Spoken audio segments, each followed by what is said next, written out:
ചേട്ടാ 2026 UDF വലിയൊരു ശക്തിയായി മാറും എന്ന രീതിയിലുള്ള ഒരു പ്രചരണമാണ് ഇപ്പോൾ നടക്കുന്നത്. അതിലേക്ക് വഴിവെക്കുന്ന പ്രസ്താവനകളാണ് വി ഡി സതീശൻ ഉന്നയിക്കുന്നതും. തീർച്ചയായിട്ടും കമ്മ്യൂണിസ്റ്റ് പാർട്ടി അല്ലെങ്കിൽ CPM അല്ലെങ്കിൽ LDF പകച്ചു നിൽക്കുന്ന അല്ലെങ്കിൽ അന്താളിച്ചു പോകുന്ന തരത്തിലുള്ള ഒരു പ്രകടനം അത് കോൺഗ്രസ് അല്ലെങ്കിൽ UDF ഭാഗത്തു നിന്ന് ഉണ്ടാകുന്ന തന്നെയല്ലേ നമുക്ക് പ്രതീക്ഷിക്കാവുന്നത്?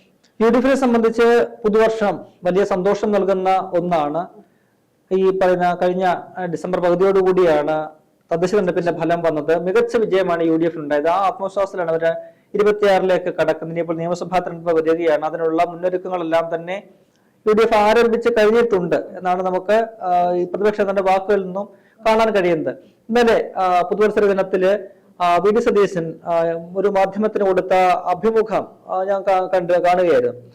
എന്താ പറയുക, വലിയ രീതിയിൽ ജനങ്ങളെ അല്ലെങ്കിൽ UDF പിന്തുണയ്ക്കുന്നവർക്ക് കൂടുതൽ ആത്മവിശ്വാസം നൽകുന്ന ഒരു അഭിമുഖമാണത്. ഒരു നേതാവ് എങ്ങനെയായിരിക്കണം, പ്രത്യേകിച്ചും ഒരു മുന്നണിയെ നയിക്കുന്ന ഒരു പാർട്ടിയുടെ നേതാവ്, ഒരു പ്രതിപക്ഷ നേതാവ് എങ്ങനെയായിരിക്കണം എന്നുള്ളതിന്റെ ഏറ്റവും നല്ല ഉദാഹരണമായിട്ട് നമുക്ക് ആ അഭിമുഖത്തെ കാണാൻ കഴിയും.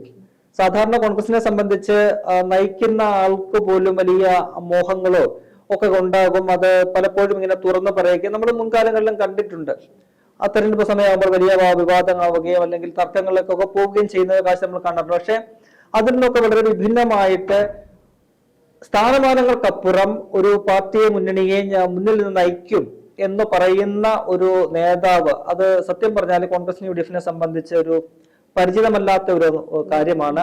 അതിന്റെ ഒരു വലിയ ഗുണം, ബെനിഫിറ്റ്, ഒരു അഡ്വാൻറ്റേജ് UDF ഉണ്ട് എന്ന് തന്നെയാണ് ഞാൻ കരുതുന്നത്. കാരണം മറുവശത്ത് CPM സംബന്ധിച്ച് LDF സംബന്ധിച്ച് കഴിഞ്ഞ 10 വർഷമായിട്ട് അവർക്ക് പറയാൻ പിണറായി വിജയൻ എന്നൊരു നേതാവ്, മുന്നിൽ നയിക്കുന്ന നേതാവ്, ഇരട്ടച്ചങ്കൻ ഒക്കെയുള്ള വലിയ പരിവേഷങ്ങളും എല്ലാം കൊടുത്തുകൊണ്ട് പോയതാണ്. പക്ഷേ ഈ തദ്ദേശ തെരഞ്ഞെടുപ്പിന്റെ തോൽവിയോടുകൂടി ആ ഒരു മാർക്കറ്റ് വാല്യൂ പിണറായി വിജയൻ ഇടിഞ്ഞു എന്നാണ് നമുക്ക് വിലയിരുത്താൻ കഴിയുന്നത്. അത് മാത്രമല്ല, തൊട്ടു മുമ്പ് നടന്ന ലോക്സഭാ തെരഞ്ഞെടുപ്പിലും വലിയ തോൽവിയാണ് CPM LDF ഉണ്ടായത്. അത് പിന്നെ എന്താണ് പറയുക, CPM ഒക്കെ തന്നെ ദേശീയ തലത്തിലെ ഒരു പൊളിറ്റിക്സുമായിട്ട് അതിനെ നറേറ്റ് ചെയ്തുകൊണ്ട് അത് വലിയ തോൽവിയൊന്നുമല്ല. ഇന്ത്യയുടെ ഭരണമാകുമ്പോഴും കോൺഗ്രസും BJP തമ്മിലുള്ള പോരാട്ടമാണ്, അങ്ങനെ ഞങ്ങളെ തോൽപ്പിച്ചതാണെന്നൊക്കെ പറഞ്ഞിങ്ങനെ തന്നെയാണ്. അതിന് പിന്നാലെയാണ് തദ്ദേശ തെരഞ്ഞെടുപ്പ്. തദ്ദേശ തെരഞ്ഞെടുപ്പ് എന്ന് പറയുന്നത് കേരളത്തിലെ മാത്രം കാര്യമാണല്ലോ, കേരളത്തെ മാത്രം ബാധിക്കുന്ന രാഷ്ട്രീയങ്ങളും മറ്റു കാര്യങ്ങളൊക്കെ ഉണ്ട്. അവിടെ വലിയ തോൽവിയാണ് CPM LDF ഉണ്ടായത്. അവർ പ്രതീക്ഷിച്ചില്ല ഇത്ര വലിയൊരു തോൽവി. ഇന്നലെ ബിനോയ് വിശ്വത്തിന്റെ വാർത്താസമ്മേളനത്തിൽ അദ്ദേഹം പറഞ്ഞത്, ഞങ്ങൾ എന്തെല്ലാം ചെയ്തു, അത് കൊടുത്തു, ഇത് കൊടുത്തു, എല്ലാം കൊടുത്തു, എന്നിട്ടും ഞങ്ങൾ പ്രതീക്ഷിക്കാത്ത വലിയ ഇതുവരെ ഇല്ലാത്ത നേട്ടങ്ങളും വികസനവും ഒക്കെ തന്നെയാണ്, ജനക്ഷേമ പദ്ധതികളൊക്കെയാണ് സർക്കാർ കാഴ്ചവെച്ചത്, എന്നിട്ടും ഞങ്ങൾ തോറ്റു. അതെന്തുകൊണ്ടൊക്കെ പഠിക്കണം എന്നൊക്കെയാണ് പറയുന്നത്. അപ്പോൾ അവര് ബിനോയ് പറയുന്നുണ്ട്, ഞങ്ങൾ ഒരിക്കലും പ്രതീക്ഷിക്കാത്ത ഒരു തോൽവിയാണ്, കമ്മ്യൂണിസ്റ്റ് പാർട്ടി ഒരിക്കലും പ്രതീക്ഷിക്കാത്ത തോൽവിയാണ് തെരഞ്ഞെടുപ്പിൽ ഉണ്ടായത്. അതായത് ഇനിയിപ്പോ ഇടതുപക്ഷത്തിന് മുഖ്യമന്ത്രി പിണറായി വിജയന്റെ മുഖം ചേർത്തുകൊണ്ട് ഒരിക്കലും വോട്ട് പിടിക്കാൻ അവിടെയാണ് വല്ലാത്തൊരു ഇത്. ഒന്നാമത് പിണറായി വിജയൻ ആരോഗ്യപരമായിട്ടൊക്കെ തന്നെ വലിയ ഒരു പ്രശ്നത്തിലാണ്. അദ്ദേഹത്തിന് വലിയൊരു എന്താ പറയാ ഊർജ്ജമൊന്നും അദ്ദേഹത്തിൽ നമുക്ക് ഇനി കണ്ടെടുക്കാൻ കഴിയുന്നില്ല, ആ രീതിയിലുണ്ട്. ഒപ്പം തന്നെ ഈ വലിയ വിജയങ്ങളുടെ നായകൻ എന്നുള്ള നിലയിൽ നിന്നും പരാജയങ്ങളുടെ ഒരു നായകൻ എന്ന നിലയിലേക്ക് അദ്ദേഹം മാറുന്ന ഒരു കാഴ്ച നമ്മൾ കണ്ടു. ആ രീതിയിലുള്ള വിമർശനങ്ങള് പുറത്തു വരുന്നില്ലെങ്കിൽ പോലും പാർട്ടിക്കകത്ത് നടക്കുന്നുണ്ട്, ഒന്നുമില്ലെങ്കിൽ മുന്നണിക്കകത്ത് നടക്കുന്നുണ്ട്. CPM വലിയ രീതിയിൽ ആ രീതിയിൽ വിമർശിക്കുന്നുണ്ട്. ഇന്നലെ ബിനോയ് ആ വാർത്താസമ്മേളനത്തിൽ തന്നെ പറയുന്നുണ്ട്, ഞങ്ങളെ എല്ലാ രീതിയിലും എല്ലാവരും വിമർശിച്ചിട്ടുണ്ടായിരുന്നു. അപ്പോൾ അതിനർത്ഥം മുഖ്യമന്ത്രിക്കെതിരെയും ആ വിമർശനങ്ങൾ വന്നിട്ടുണ്ട്.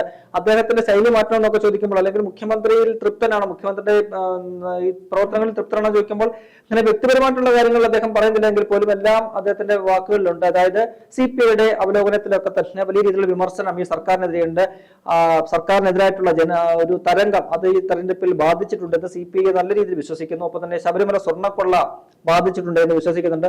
മറുവശത്ത് CPM ഇതൊന്നും തന്നെ വിശ്വസിക്കാത്ത ഒരു പാർട്ടിയാണ്. അങ്ങനെ രണ്ട് ധ്രുവങ്ങളിൽ നിൽക്കുന്ന രണ്ട് കമ്മ്യൂണിസ്റ്റ് പാർട്ടികളാണ് ഒരേ മുന്നണിയിൽ തന്നെ നിന്നുകൊണ്ട് അവർ ഈ തെരഞ്ഞെടുപ്പിനെ വിലയിരുത്തുന്നത്. ആ രീതിയിൽ ശിഥിലമായി കഴിഞ്ഞിരിക്കുന്ന ഒരു മുന്നണിയായിട്ട് LDF മാറി. ഈ രണ്ട് പാർട്ടികളെ ഉള്ളൂ കേട്ടോ ആ മുന്നണിയിൽ പറയാനായിട്ട്. പിന്നെ ഉള്ളത് കേരള കോൺഗ്രസ് മാണി വിഭാഗമാണ്. അവരുടെ അവസ്ഥ നമ്മൾ ഈ തദ്ദേശ കണ്ടതാണ്. പിന്നെ ആരും പറയാനില്ല. പേരിനുള്ള കുറെ RJD പോലെയുള്ള ജനാധിപത്യ കേരള കോൺഗ്രസിനെ പോലെയുള്ള INL പോലെയുള്ള ചെറിയ ചെറിയ ഈക്വൽ പാർട്ടികൾ മാത്രമേ ഉള്ളൂ. അപ്പോൾ ആ രീതിയിൽ CPM ദുർബലമായതോടുകൂടി വലിയ രീതിയിൽ ശിഥിലമായിരിക്കുന്ന ഈ തോൽവിയോടുകൂടി അങ്ങേയറ്റം ശിഥിലമായിരിക്കുന്ന ഒരു ഇടതുപക്ഷത്തെയാണ് കാണാൻ കഴിയുന്നത്. മാത്രമല്ല അതിനെ നയിക്കുന്ന പാർട്ടി വലിയ വലിയ പ്രതിസന്ധികളിൽ ചെന്ന് വീണിരിക്കുകയാണ്. സ്വർണ്ണക്കൊള്ളയിലെ CPM അങ്ങേയറ്റം നിലയിലെ കയത്തിലേക്ക് വീണിരിക്കുന്നു. മുന്നണിക്കകത്തോ പൊതുസമൂഹത്തിന് മുന്നിലോ അവർക്ക് മുഖമുയർത്താൻ പറ്റാത്ത രീതിയിൽ, പറഞ്ഞു നിൽക്കാൻ പറ്റാത്ത രീതിയിലുള്ള ആഘാതം അവരിൽ സ്വർണ്ണക്കൊള്ള സൃഷ്ടിക്കപ്പെട്ടിട്ടുണ്ട്. ഇനി ആരൊക്കെ അതിനകത്ത് അറസ്റ്റിലാകുമെന്നൊക്കെ ഇങ്ങനെ അവർ തന്നെ ആകുലപ്പെട്ട് വിഷമിച്ചിരിക്കുന്ന ഒരവസ്ഥയാണ്. അപ്പോൾ ആ രീതിയിലൊക്കെ നോക്കുമ്പോൾ ആ മുന്നണി നയിക്കുന്ന CPM ദുർബലമായിരിക്കുന്നു. CPI സംബന്ധിച്ച ശക്തിയൊന്നും അവർക്കില്ല. അങ്ങനെ മൊത്തത്തില് ഇടതുപക്ഷം വലിയ രീതിയിൽ ദുർബലപ്പെട്ട് ശിഥിലമായിരിക്കുന്ന ഒരു പശ്ചാത്തലമാണ് നമുക്ക് ഇപ്പോൾ കാണാൻ കഴിയുന്നത്. മറുവശത്ത് UDF തുടർച്ചയായിട്ടുള്ള വിജയങ്ങളിലൂടെ ഈ കഴിഞ്ഞ വർഷം നടന്ന നിയമസഭാ ഉപതെരഞ്ഞെടുപ്പുകൾ നോക്കിക്കഴിഞ്ഞാൽ, ലോക്സഭാ തെരഞ്ഞെടുപ്പുകൾ നോക്കിക്കഴിഞ്ഞാൽ, ഈ ഏറ്റവും കൂടുതൽ തദ്ദേശ തെരഞ്ഞെടുപ്പ് നോക്കിക്കഴിഞ്ഞാൽ തിളക്കമാർന്ന വമ്പിച്ച വിജയമാണ് UDF നേരിടുന്നത്. വിജയങ്ങളുടെ ഒരു ജയത്രയാത്രയാണ് UDF-നുള്ളത്. ആ രീതിയിൽ നോക്കുമ്പോൾ UDF ശക്തമായ രീതിയിൽ കൂടുതൽ കരുത്തോടെ ആത്മവിശ്വാസം കൂടിയാണ് മുന്നോട്ട് പോകുന്നത്.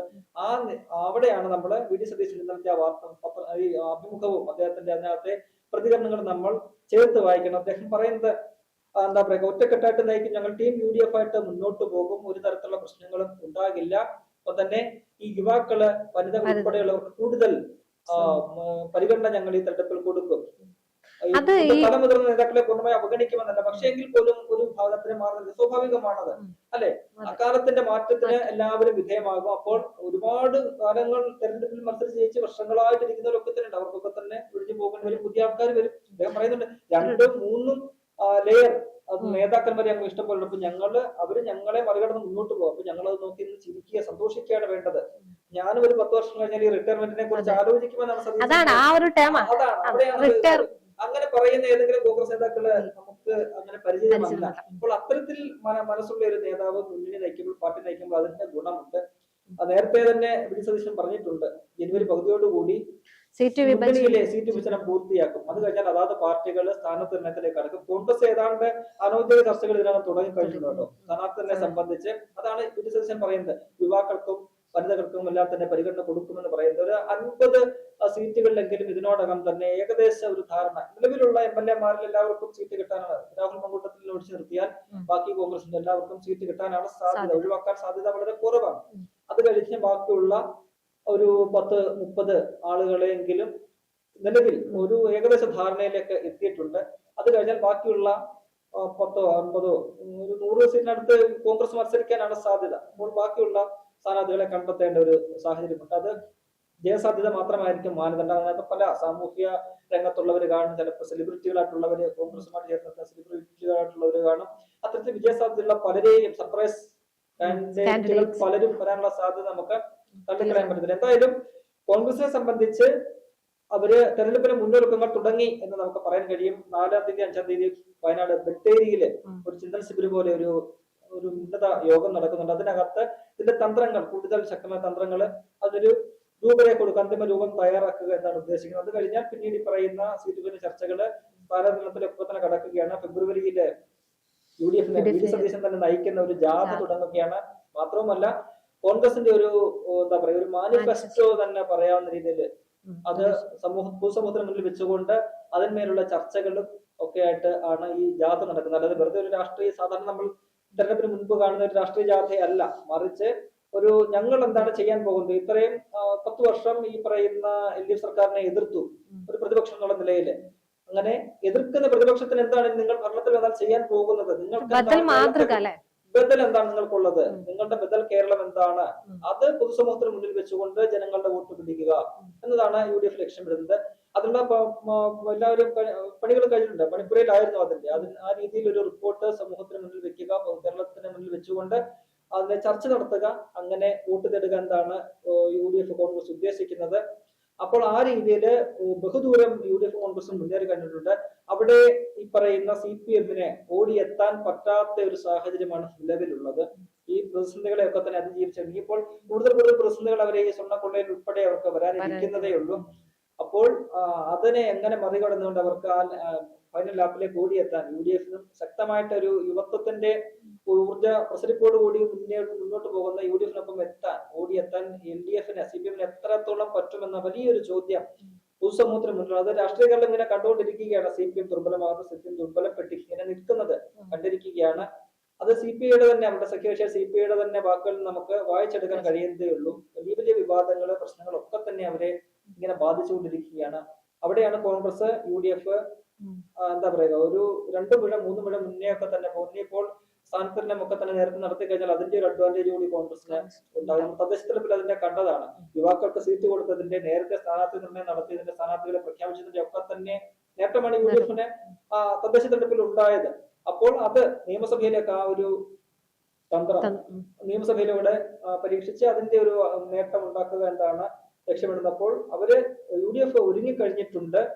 തെരഞ്ഞെടുപ്പിന്, നിയമസഭാ തെരഞ്ഞെടുപ്പിന് ഒരുങ്ങിക്കഴിഞ്ഞിട്ടുണ്ട്. അതിനുള്ള എല്ലാ തയ്യാറെടുപ്പുകളും നടത്തിയിരിക്കുകയാണ്. ആ രീതിയിൽ നോക്കുമ്പോൾ സതീശൻ മുന്നിൽ നയിക്കാൻ നേതാക്കള് ഉണ്ടാവുക എന്ന് പറയുന്നത് വളരെ പ്രധാനപ്പെട്ട ഒരു കാര്യമാണ്. സ്ഥാനമാനങ്ങൾ മോഹിക്കാതെയുള്ള രീതിയിൽ പാർട്ടിയെ മുന്നണിയെ നയിക്കുക, ഒന്നിച്ച് പാർട്ടിയെ മുന്നണിയെ കൊണ്ടുപോവുക എന്നുള്ളത് ചെറിയ കാര്യമല്ല. അതിൽ സതീശൻ വലിയ രീതിയിൽ വിജയിച്ചിട്ടുണ്ട്. ആ രീതിയിൽ തന്നെ ആ ഒരു ടീം UDF എന്നുള്ള നിലയിൽ മുന്നോട്ട് പോകുമ്പോൾ അത് നിയമസഭാ തെരഞ്ഞെടുപ്പിൽ ഒരു പ്രതീക്ഷിക്കുന്നത് ഇന്നലെ സതീശൻ പറഞ്ഞ 85 സീറ്റുകൾ വരെ ഞങ്ങൾക്ക് ഒരു സ്വാധീനമുണ്ട്, അത് 100-ലേക്ക് വർദ്ധിപ്പിക്കുക എന്നതാണ്. അതിന് അനുഗുണമാകുന്ന രീതിയിൽ സാമൂഹിക ഘടകങ്ങളെല്ലാം UDF ഒത്തുചേർന്ന് വരുന്നുണ്ട് എന്നതാണ് തദ്ദേശ തെരഞ്ഞെടുപ്പിന്റെ രാഷ്ട്രീയം നമുക്ക് മുന്നിൽ വെക്കുന്നത്. മുഖ്യമന്ത്രി പദത്തെ കുറിച്ചും അദ്ദേഹത്തിന് വ്യക്തമായ കാഴ്ചപ്പാടുകളുണ്ടല്ലോ. തീർച്ചയായിട്ടും അദ്ദേഹം പറയുന്നുണ്ട്, തന്റെ പേര് ആ രീതിയിലേക്ക് വലിച്ചിഴക്കപ്പെടുക, എന്തെങ്കിലും വിവാദങ്ങൾ ഉണ്ടാവുക ചെയ്യത്തില്ല അദ്ദേഹം പറയുന്നുണ്ട്. കോൺഗ്രസിനെ സംബന്ധിച്ച് ഭരണം കിട്ടിയാൽ മുഖ്യമന്ത്രി തീരുമാനിക്കുന്നതിനൊരു പ്രൊസീജിയർ ഉണ്ട്. ഇപ്പൊ നമ്മൾ കണ്ടല്ലോ, ഈ തദ്ദേശ തെരഞ്ഞെടുപ്പ് കഴിഞ്ഞപ്പോൾ നഗരസഭകളിലേക്കും കോർപ്പറേഷനിലേക്കും പഞ്ചായത്തിലെ തന്നെ അധ്യക്ഷന്മാരെ തിരഞ്ഞെടുക്കാൻ അവർക്കൊരു പ്രൊസീജിയർ ഉണ്ടായിരുന്നു. ആ രീതിയിലാണ് തെരഞ്ഞെടുപ്പുകൾ നടന്നത്. ആ രീതിയിൽ തന്നെയാണ് ഇവിടെയും അതേപോലെ തന്നെ ഒരു പ്രൊസീജിയർ ഉണ്ട്. ആ രീതിയിലല്ല, അതുപോലെ ഒരു പ്രൊസീജിയർ ഉണ്ട് മുഖ്യമന്ത്രി തിരഞ്ഞെടുക്കാനുള്ളത്. അത് കോൺഗ്രസിന്റെ പാർലമെന്ററി പാർട്ടി യോഗം കൂടിയിട്ട് അത് ഹൈക്കമാൻഡിൽ വിളിക്കുകയാണ്. ഹൈക്കമാൻഡ് എല്ലാവരുടെയും അഭിപ്രായങ്ങൾ നേടിയ ശേഷം ഹൈക്കമാൻഡ് ഒരു തീരുമാനം എടുക്കും. എല്ലാവരുടെയും അഭിപ്രായങ്ങൾ അറിഞ്ഞ ശേഷം ആ രീതിയിലാണ് മുഖ്യമന്ത്രി തീരുമാനിക്കുക. അപ്പോൾ അങ്ങനെ ആ രീതിയിൽ കാര്യങ്ങൾ പോകും. അവിടെ താൻ ഒരു എന്താ പറയുക, ഒരു തർക്കത്തിനോ അല്ലെങ്കിൽ തന്റെ പേരിൽ ഒരു തർക്കം അവിടെ ഉണ്ടാവുകയില്ല അദ്ദേഹം ഉറപ്പ് പറയുന്നുണ്ട്. അതാണുള്ള വലിയ കാര്യം. നയിക്കുന്ന നേതാവ് അത്തരത്തിൽ വിവാദങ്ങളിലേക്ക് ചെന്നപ്പെടുന്നില്ല, അല്ലെങ്കിൽ അത്തരം പ്രശ്നങ്ങൾക്കൊന്നും താനില്ല എന്ന് തുറന്നു പറയുമ്പോൾ പാർട്ടിക്ക് മുന്നണിക്കുണ്ടാക്കുന്ന ഒരു ആത്മവിശ്വാസം, ഒരു കെട്ടുറപ്പും വളരെ വലുതാണ്. അത് തന്നെയായിരിക്കും UDF-ന്റെ ഈ വരുന്ന തെരഞ്ഞെടുപ്പിലെ ഒരു പ്രധാനപ്പെട്ട ശക്തി എന്ന് പറയുന്നത്.